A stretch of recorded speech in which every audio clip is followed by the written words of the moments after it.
आणि सध्या आपण जी दृश्य पाहतोय ती नाशिक मधली आहेत। नाशिक मध्ये सध्या गोदावरी नदीला पूर आलेला आहे।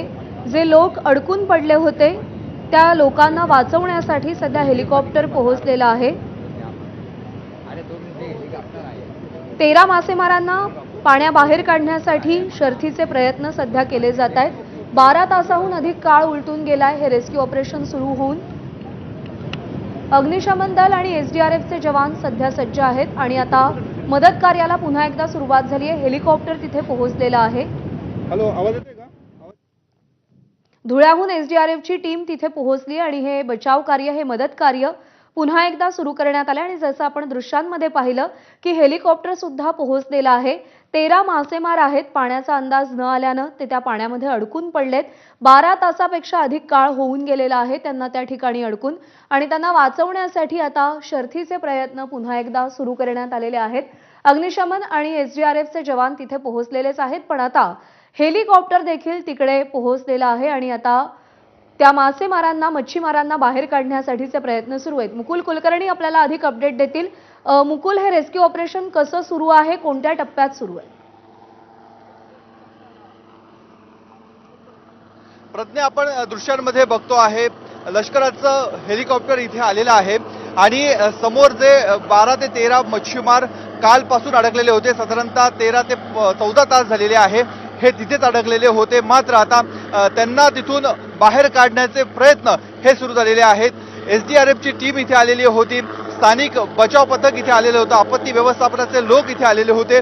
मात्र कुठल्याही पद्धतीची उपाययोजना करता येत नव्हती, कारण जो पाण्याचा प्रवाह आहे हा पाण्याचा प्रवाह प्रचंड आहे। त्याचबरोबर नदी पात्रामध्ये खडकाळ परिस्थिती आहे आणि या खडकाळ परिस्थितीमधून बोट तिथपर्यंत जाणं हे अशक्य होतं।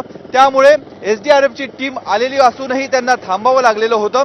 जोपर्यंत हेलिकॉप्टर येत नाही, हेलिकॉप्टर तिथे लँड होत नाही आणि सर्वांना जे अडकलेले लोक होते त्यांना बाहेर काढण्याचे प्रयत्न हे सुरू झाले होते। जिल्हा प्रशासनाच्या माध्यमातून लष्कराची चर्चा करण्यात आली आणि त्यानंतर निर्णय घेण्यात आला। तसं बघितलं तर आपण जिथे उभा आहोत या काठापासून ती जी समोर टेकडी बघतोय हे अंतर अत्यंत कमी आहे, साधारणतः 15 ते 20 फुटाचंच अंतर आहे। परंतु तोपर्यंत जो पाण्याचा प्रवाह आहे तो पाण्याचा प्रवाह अधिक असल्यामुळे एसडीआरएफच्या टीमला पुढे जाता येत नव्हतं।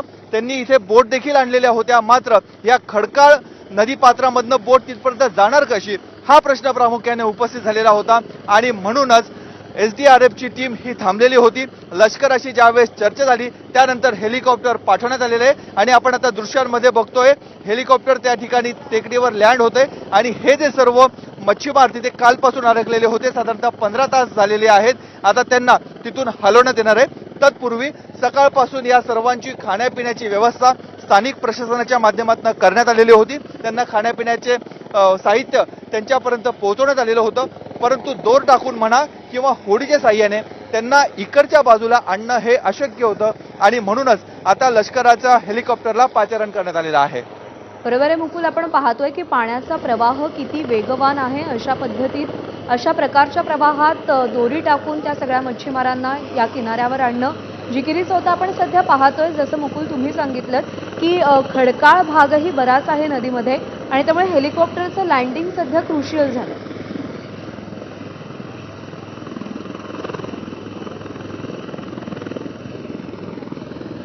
प्रज्ञा, काल ज्या वेळेस हे मच्छीमार नदीच्या या बाजूला होते, म्हणजे ज्या ठिकाणी आपण आता उभा आहोत त्यावेळेस पाण्याचा प्रवाह नव्हता, पाणी वाहत होतं, मात्र संथपणे पाणी वाहत होतं आणि एक एक करत हे मच्छीमार ज्यावेळेस पलीकडच्या बाजूला गेले त्यावेळेस पाण्याचा प्रवाह प्रचंड वाढला आणि त्यानंतर ते त्याच बाजूला अडकून पडले। संपूर्ण रात्र या सर्व मच्छीमारांनी त्याच ठिकाणी काढलेली आपण आता दृश्यामध्ये बघितलं।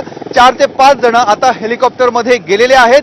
हेलिकॉप्टर तिकडनं आता उडालेलं आहे आणि त्यांना सुरक्षितपणे नदीच्या या तीरावर आणण्यासाठी आता हेलिकॉप्टर तिकडनं झेप घेत आहेत। आपण दृश्यामध्ये बघतोय बाकीचे जे मच्छीमार आहेत ते तिथेच थांबलेले आहेत। त्यापैकी 4 ते 5 जणांना बाहेर काढण्यामध्ये आता यश आलेलं आहे। ही जी नदी आहे गिरणा नदी ही पार करत हे हेलिकॉप्टर आता या बाजूला येताना आपल्याला दृश्यांमध्ये बघायला मिळत आहे। 15 तासानंतर आपत्ती व्यवस्थापन, लष्कर आणि स्थानिक प्रशासनाच्या माध्यमातून अथक प्रयत्न केल्यानंतर हे हेलिकॉप्टर आता या बाजूला येत आहे आणि यांची सर्वांची सुखरूप सुटका होत आहे. खरं तर ती टेकडी मोठी होती, तिथे त्यांना थांबण्यासाठी व्यवस्थित जागा होती. सुदैवानं पाण्याचा प्रवाह रात्रीनंतर वाढला नाही, पावसाचा जोर वाढला नाही, त्यामुळे यांना त्याच टेकडीवर थांबता आलं आणि आता त्यांना आपण दृश्यांमध्ये बघू शकतोय की त्यांचा आता रेस्क्यू करण्यात आलेला आहे, त्यांचा बचाव करण्यात आलेला आहे आणि नदीच्या या तीरावर या सर्वांना सुरक्षितपणे आता उतरवलं जात आहे. जसं त्या टेकडीवरनं हे सर्व 4 ते 5 जण हेलिकॉप्टरमध्ये बसलेले होते, आता एक एक करत त्यांना हेलिकॉप्टरमधनं आता खाली उतरवलं जाणार आहे. मुकुल, जसं तुम्ही सांगितलं की 12 तासांपेक्षा जास्त काळ हे मच्छीमार तिकडे अडकलेले होते, रेस्क्यू ऑपरेशन सुरू होतं. काय काय अडचणी आल्या कालपासून या रेस्क्यू ऑपरेशनमध्ये?